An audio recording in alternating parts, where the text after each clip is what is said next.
श्री शिवाय नमस्तुभ्यं। श्री पातालीश्वर शिव महापुराण की कथा जो कि जमशेदपुर महाराष्ट्र में चल रही है। आज प्रथम दिवस की कथा समाप्त हो चुकी है। अगर आप किसी कारणवश कथा नहीं सुन पाए हो तो इस छोटे से वीडियो में कथा की महत्वपूर्ण जानकारी और उपयोगी उपाय आपको जानने को मिल जाएंगे, जो भी गुरुजी ने आज उपाय शेयर किए हैं। तो चलिए चलते हैं कथा की तरफ। आज की कथा कुछ इस प्रकार से शुरू हुई कि गुरुजी ने कहा, जो भी ये श्री पातालीश्वर शिव महापुराण की कथा सुन रहा है वह अपनी इंद्रियों को बस में करके सुने। सबसे पहले तो अपने मन को बस में करके सुनना चाहिए। फिर गुरुजी ने कहा कि जैसे जैसे हम कभी कथा पंडाल में कथा सुनने जाते हैं, जैसे जैसे एक कदम हम आगे आगे बढ़ाते हैं, उसी तरह हमारे जीवन के दुख तकलीफ एक एक करके खत्म हो जाते हैं।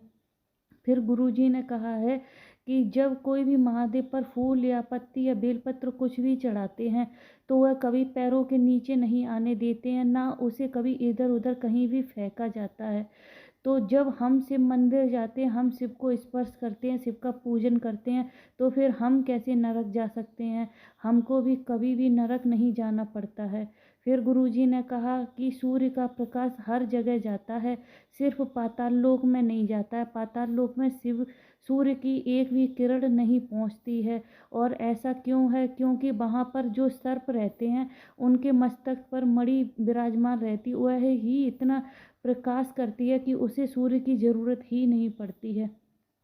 तभी पिंकी जी पत्र लेकर आई। उन्होंने कहा, मेरे बेटे को कई साल से शरीर में सफ़ेद दाग हो गए थे, पूरे शरीर में हो गए थे। डॉक्टर को दिखाया पर आराम नहीं मिल रहा था। फिर मेरी माताजी आपकी कथा सुनती थी और मेरी माताजी ने कहा था कि गुरुजी ने भस्म वाला उपाय बताया है, और जो गाय को बछड़े को दूध पिलाती उसके फैन वाला जो भी उपाय बताया है वह उपाय किया। तो बाबा की करुणा का क्या वर्णन करूं कि मेरा बेटा पूर्ण तरह से ठीक हो गया। बाबा का धन्यवाद करने के लिए कथा पंडाल में आई हूँ। तभी ज्योति कुमारी जी पत्र लेकर आई। उन्होंने कहा, मेरे रिश्तेदार के कहने पर हमने पशुपति का व्रत किया। मेरे कोई कई सालों से कोई भी संतान नहीं थी। फिर बाबा से प्रार्थना की, पहला व्रत हुआ उसमें नहीं हुआ।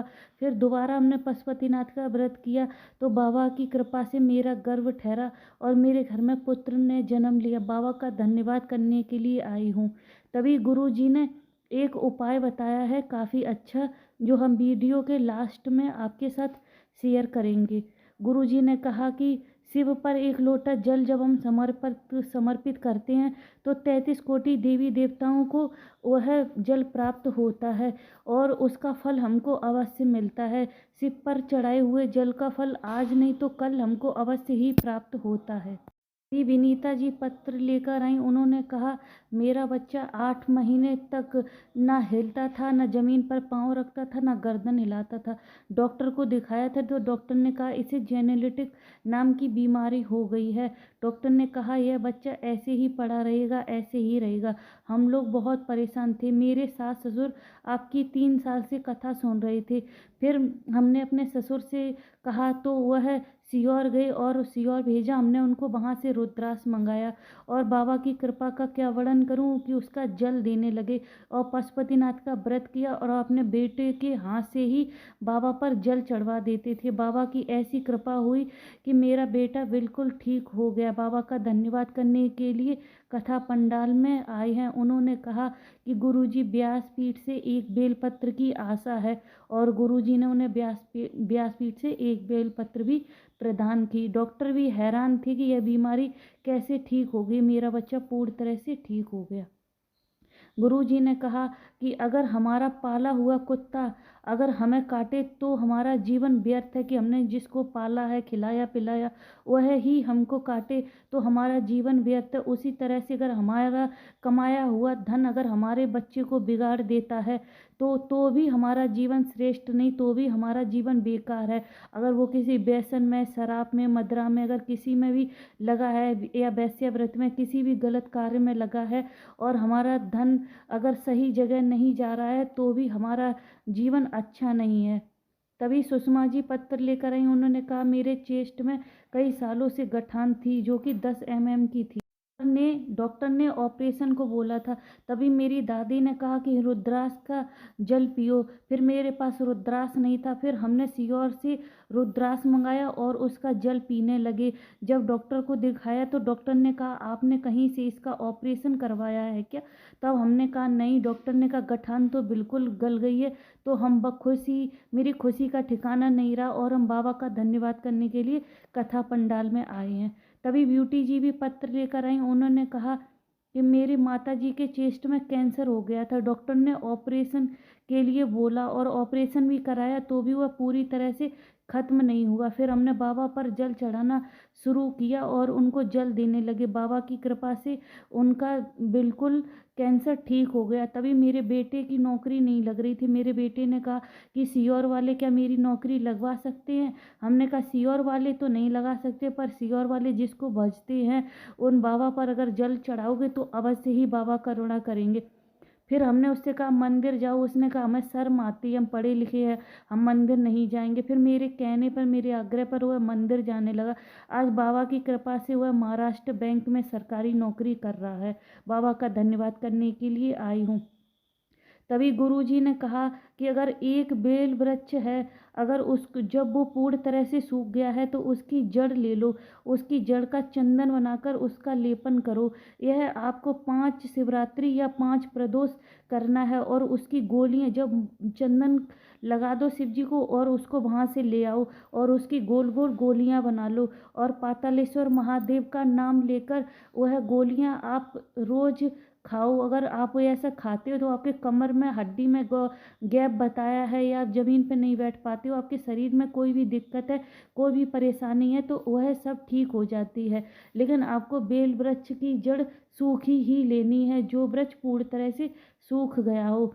तभी चिंकी जी पत्र लेकर आई। उन्होंने कहा कि हमने अपने भाभी के कहने पे पशुपतिनाथ का व्रत किया। आज बाबा की कृपा से मेरे पति का काम अच्छा चल रहा है और मेरे लीवर में गठान हो गई थी। डॉक्टर ने ऑपरेशन को बोला था। फिर हमने शिव जी पे जल चढ़ाया और उसका आचमन किया तो बाबा की कृपा से मेरी गठान भी पूर्ण तरह से ठीक हो गई और मैं पूर्ण तरह से स्वस्थ हूँ। बाबा का धन्यवाद करने आई हूँ। और गुरुजी ने आज एक बहुत अच्छा उपाय बताया है जो कि हम आपके साथ शेयर कर रहे हैं। गुरुजी ने कहा शिव जी के 5 स्थान आपको ले लेने हैं, जो कि अभी हमने इस वीडियो में आपको बताए हैं। उसमें आपको चंदन लगाकर चावल के दाने ले लेने हैं, 5 दाने जो कि चंदन से लगे हुए हों, उनको आप ले लेने हैं और 5 जगह आपको वो दाने एक एक करके लगा देने हैं। और अशोक सुंदरी पर, सबसे पहले आपको अशोक सुंदरी पर एक बेलपत्र चढ़ा देनी है और आपको शाम को प्रदोष काल के समय वह बेलपत्री लेकर घर आ जानी है। उसके बाद आपको प्रदोष काल के ही समय वह बेलपत्री खा लेनी है। आपको पातालेश्वर महादेव का नाम लेकर वह बेलपत्री खा लेनी है। इससे अगर आपको मरे हुए लोग स्वप्न में दिखते हैं या आपको बहुत ज़्यादा सर्प स्वप्न में दिखते हैं, कोई भी आपको बुरे सपने आते हैं तो वह आना बंद हो जाएंगे। बस आपको सबसे पहले एक बेलपत्री अशोक सुंदरी पर चढ़ा देनी है। उसके बाद चंदन से भीगे हुए 5 दाने आपको शिवलिंग के आसपास 5 तरफ एक एक दाना लगा देना है और वह बेलपत्री शाम को लेकर घर आ जानी है और पातालेश्वर महादेव का नाम लेकर वह बेलपत्री का आचमन कर लेना है। इससे आपको जीवन में कभी भी कोई भी बुरे सपने नहीं आएंगे। कोई भी मृत्यु लोग जो भी सपने में दिखाई देते हैं वह आपको नहीं दिखाएंगे और आपका जीवन सुखमय हो जाएगा। इसी के साथ साथ आज की कथा विश्राम लेती है। कहने में, बोलने में कोई भी त्रुटि हुई तो उसके लिए क्षमा चाहते हैं। मिलते हैं कल नई कथा के साथ। तब तक शिव पर एक लोटा जल अवश्य समर्पित करते रहिए। मिलते हैं कल नई कथा में। तब तक श्री शिवाय नमस्तुभ्यम। हर हर महादेव।